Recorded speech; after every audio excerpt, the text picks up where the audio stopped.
এইটো মোৰ চতুৰ্থখন বাজেট হ'ব আমি চেষ্টা চলাইছো যে এখন ৰিয়েলিষ্টিক বাজেট তৈয়াৰ কৰিবৰ কাৰণে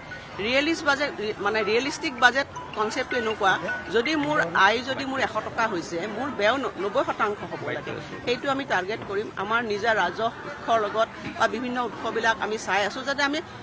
এখন মানে সম্পূৰ্ণভাৱে ৰিয়েলিষ্টিক বাজেট আমি কৰিব পাৰোঁ আৰু এখনতো জনমুখী বাজেট হ'ব ডেফিনেটলি থাকিব আপোনাৰ সকলোৰে সহযোগিতা আচলতে মই ৰাজনীতিৰ কথা মানে যিখিনি মোক দায়িত্ব দিয়ে সদায় মই সেইখিনি পালন কৰোঁ দলে গোটেইখিনি মনিটৰিং কৰি আছে কিবা কমেণ্ট দিব লাগিলে আমাৰ দলৰ পৰা কমেণ্ট দিব কিন্তু মই এইটোৱে কৈছোঁ যে বৰ্তমান সময়ত আজি যিটো আমি বিৰোধী মানে দলবিলাকে এটা গোটেইবিলাকে তেওঁলোকে মানে যোগ হৈ পেলাই